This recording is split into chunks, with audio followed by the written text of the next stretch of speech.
Good morning, world. I just want to jump on Periscope while I had a couple of minutes to talk about morning practices because it is something that I'm obsessed with. And not really sure if we're going to have many folks. I didn't announce this on my newsletter. It was very spontaneous. But, if you are watching the replay, then please know that you are very welcome. I'm glad you're here. Oh, hey, it's Bronwyn. How are you? Nice that you're jumping on this morning. I just want to talk about morning writing practices, and I'm sure you would have a lot to add too, Bronwyn. You're an inspiration to me in how much you get done writing. Thanks for my replay people, and also I want to say if you're new to Periscope, I know lots of folks are, there's a little Periscope dude, he's being called Paradude. He's down here on the right side of your screen, and if you are resonating with something I say, go ahead and give me some hearts, because that's always nice to know that things are working out for you. What else about Periscope? You can very easily tweet that you're watching something, either this broadcast or something else that you like. I think it's by swiping from the left on your screen. I don't totally remember. And you're welcome to chat with me. I love to see your questions and your comments as long as they're about writing and any kind of morning practice thing. If they're not, if there's something else, I'm going to block you, just so you know I had some bad experiences with that earlier this week. But anyway, so on to morning practices, morning writing. I never thought I was going to be able to be a morning person. I intentionally chose my college classes, my jobs, just about everything you can imagine to avoid having to wake up in the morning, at least since I was 13. And this really bizarre thing happened when I got pregnant, which is that I started to wake up at 4 or 5 in the morning naturally. And I'm really thankful that that happened, because when it did happen, I realized that I actually really love the mornings. I love the light, I love the quiet, I love the gentleness that I feel. And now that I'm a new mom, I realize that it's really only in the mornings that I have any time to myself to write.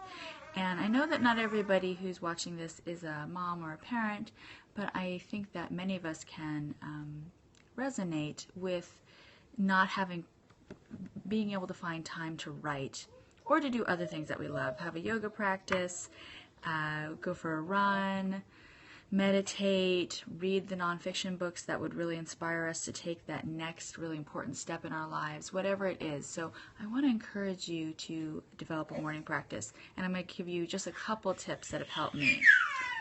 Oh, there's my baby. You can hear her in the background. Hi, baby. We're periscoping right now. So here's a couple of tips I have about developing a morning practice.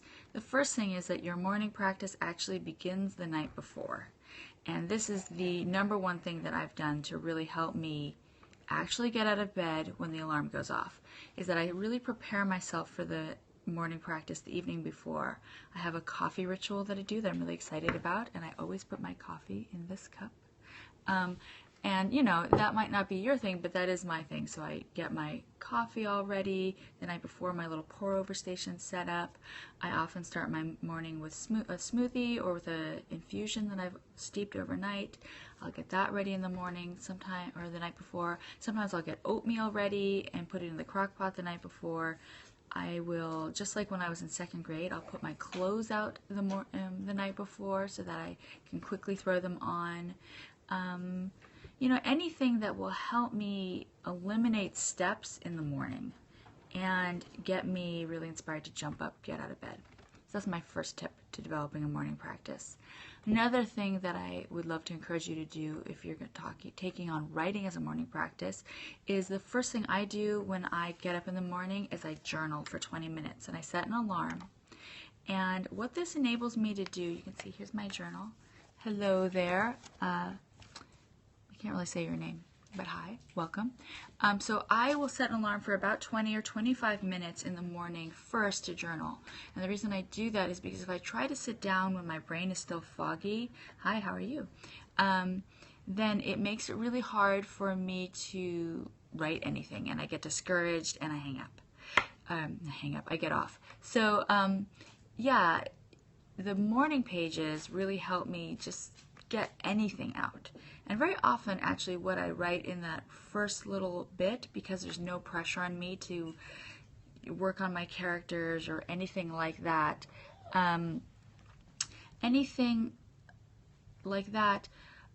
is really helpful for me to just get stuff out. Sorry, I got a little distracted. I had to block somebody.